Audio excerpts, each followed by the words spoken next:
It's 1982, and Mexico is in the grip of its worst economic crisis in decades. The peso has collapsed, unemployment is skyrocketing, and millions of families are watching their life savings evaporate overnight.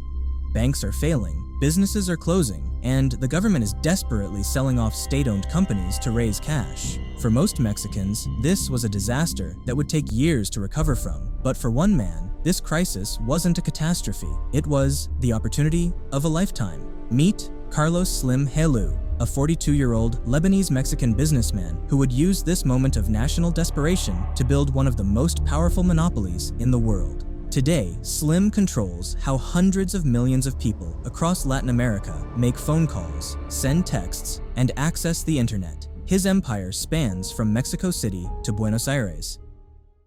And his stranglehold on telecommunications has made him one of the richest men who ever lived. But the way he built this empire and the price Latin Americans pay for it every single day tells a much darker story about power, corruption, and greed. This is the story of how one man turned an entire continent's communications into his personal ATM and why millions of people are still paying the price. Carlos Slim's story begins long before Mexico's crisis, in the immigrant communities of Mexico City. His father, Julian Slim Haddad, was a Lebanese immigrant who arrived in Mexico in 1902 with nothing but ambition. Like many Middle Eastern immigrants, Julian started small, buying and selling goods, learning the art of the deal. But Julian had a gift that he would pass down to his son. He could spot value where others saw only problems. During the Mexican Revolution in the 1910s, while most businessmen fled the chaos, Julian bought up properties and businesses at rock-bottom prices from desperate sellers. When the violence ended, he owned a small real estate empire. Carlos was born in 1940, the fifth of 6 children, and from an early age, his father drilled into him the importance of understanding money. By age 10, Carlos was keeping detailed records of his expenses in a ledger. By 12, he was buying shares in Mexican banks with his allowance money. Julian taught Carlos a philosophy that would shape everything. Buy when others are selling and sell when others are buying. In other words, profit from other people's desperation. Carlos studied engineering at the National Autonomous University of Mexico, but his real education happened at his father's side, watching how money moved and where opportunities hid. When Julian died in 1953, he left Carlos not just wealth, but a network of connections and a ruthless understanding of how business really worked in Mexico. By the 1960s, Carlos had started his own investment firm, Grupo Carso. The name came from the first letters of his name and his wife's, Carlos and Sumaya. Throughout the 1970s, Slim quietly acquired struggling businesses across Mexico, construction companies, mining operations, retail chains. He had a simple strategy: buy companies that were temporarily in trouble but fundamentally sound, then squeeze every peso of efficiency out of them.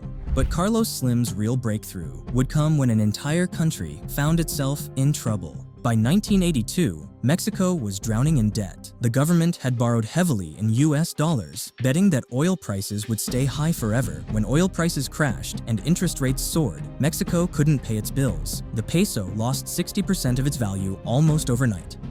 President Miguel de la Madrid had no choice but to start selling off state-owned companies to raise desperately needed cash.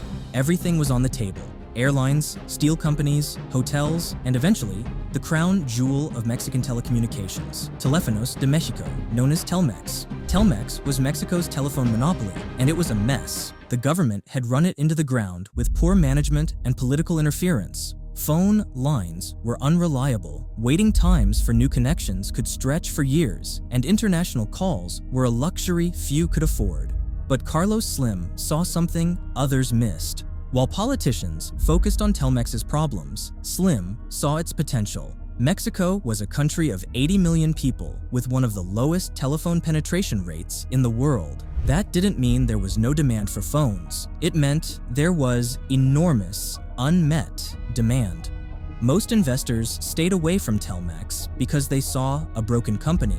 Slim saw a monopoly waiting to be unleashed. In 1990, Slim put together a consortium to bid for Telmex. His partners included France Telecom and Southwestern Bell. giving him technical expertise and international credibility. The first thing Slim did after acquiring Telmex was exactly what you'd expect from someone who learned business from his father. He cut costs ruthlessly. Thousands of workers were laid off. Inefficient operations were closed. Administrative bloat was eliminated. But Slim also did something that would prove much more controversial. He convinced the Mexican government to extend Telmex's monopoly for 6 more years, supposedly to give the company time to modernize the network. This was presented as a necessary step to improve service. In reality, it was a gift worth billions of dollars. For 6 years, Slim would face no competition in Mexican long-distance calling. Every international call, every business phone line, every connection fee. It all flowed through Telmex and into Slim's pockets, and the money started flowing immediately. Slim raised prices aggressively, arguing that higher rates were necessary to fund network improvements. International calling rates in Mexico became some of the highest in the world. A call from Mexico City to Los Angeles could cost 20 times more than the same call in reverse. But here's where Slim's genius became clear. While he was charging Mexicans premium prices for basic phone service, he was using those profits to expand across Latin America. In the 1990s, countries across the region were privatizing their telecommunications companies, and Slim was ready. He acquired phone companies in Argentina, Brazil, Colombia, Ecuador, and Peru. Each acquisition followed the same pattern. Buy the dominant phone company, then use market power to extract maximum profits from customers who had no alternatives. By 2000, Slim controlled telecommunications in countries representing over 300 million people, but his monopoly was just getting started. As the internet age dawned, Slim faced a choice. He could embrace competition and innovation, allowing new technologies to challenge his traditional phone business, or he could use his existing monopoly to control the digital future as well. When mobile phones started becoming popular in Latin America, Slim made sure his companies dominated those markets too. His América Móvil became the largest mobile phone company in Latin America, controlling networks from Mexico to Argentina. When broadband internet started spreading, Slim's companies became the gatekeepers there as well. In Mexico, his Telmex subsidiary controlled over 80% of the broadband market. This wasn't happening by accident. Slim used his political connections to ensure that regulations favored his existing businesses. When competitors tried to enter Mexican markets, they faced mysterious bureaucratic delays. When new technologies threatened his monopolies, suddenly, new rules would appear that made innovation more difficult. Take mobile phone interconnection fees as an example. When someone on another company's network called a Slim customer, that company had to pay Slim's network a fee. Slim set these fees artificially high, making it expensive for competitors to serve customers who wanted to call people on his networks. Since Slim controlled the largest networks, competitors had no choice but to pay his inflated fees. This gave Slim a massive advantage that had nothing to do with providing better service and everything to do with leveraging market power. Mexican consumers were paying some of the highest phone and internet prices in the world while receiving some of the worst service, but Slim was becoming one of the richest men on the planet. By 2010, the impact of Slim's empire on ordinary Latin Americans was becoming impossible to ignore. In Mexico, the average family was spending over 15% of their income on telecommunications, more than twice the rate in developed countries. Small businesses were being crushed by high communication costs. A restaurant in Mexico City paid more for internet than a similar business in New York. A construction company in Puebla spent more on phone service than their equipment costs. But the real tragedy was what this meant for economic development. High communication costs made it harder for businesses to compete internationally. Students couldn't afford reliable internet for homework. Families couldn't afford to stay in touch with relatives who had migrated for work. Studies by the OECD estimated that Slim's monopolistic pricing was costing Mexico's economy over $25 billion per year in lost productivity and innovation. That's more than the entire GDP of some Central American countries. Yet Slim's wealth kept growing. By 2010, he had become the richest man in the world, with a fortune estimated at over $70 billion. Most of that wealth came from overcharging hundreds of millions of Latin Americans for basic communication services. When critics pointed out the social cost of his monopolies, Slim had a standard response. He claimed that high prices were necessary to fund network improvements and expansion. He portrayed himself as a visionary who was modernizing Latin America's infrastructure, but internal documents later revealed a different story. Slim's companies were spending far less on network upgrades than they claimed, while paying out massive dividends to shareholders, primarily Slim himself. By 2013, even the Mexican government couldn't ignore the damage Slim's monopolies were causing to the economy. President Enrique Peña Nieto announced sweeping telecommunications reforms designed to break up Slim's empire and introduce real competition. The new laws looked impressive on paper. They created a new regulatory agency with real teeth, forced Slim's companies to reduce interconnection fees, and opened the market to foreign competitors. For the first time in decades, it seemed like Slim might actually face meaningful competition.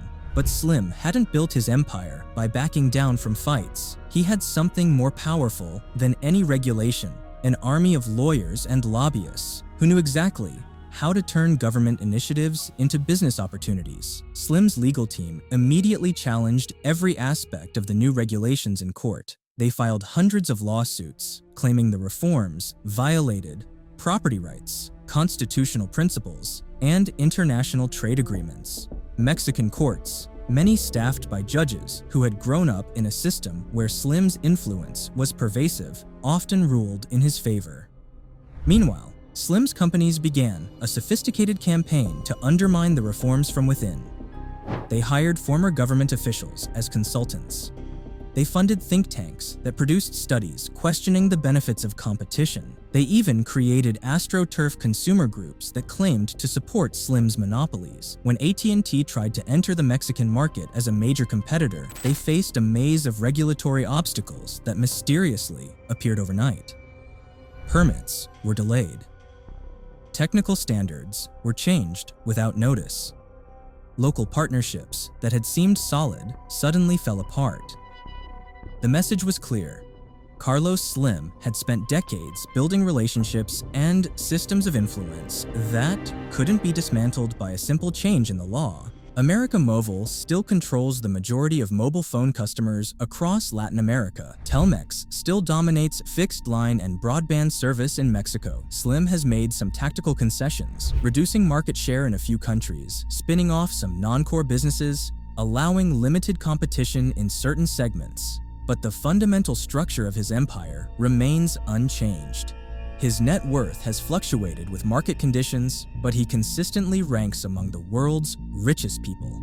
Forbes estimates his current wealth at over $60 billion, making him richer than the GDP of most countries. But the real measure of Slim's success isn't his personal wealth. It's the ongoing cost his monopolies impose on hundreds of millions of people across Latin America. In Mexico, broadband internet still costs more than twice the OECD average. Mobile phone service remains among the most expensive in the world relative to income levels. Small businesses still struggle with communication costs that make it hard to compete globally. A 2023 study estimated that Mexican families still spend an average of 12% of their income on telecommunications, money that could otherwise go to education, healthcare, or savings.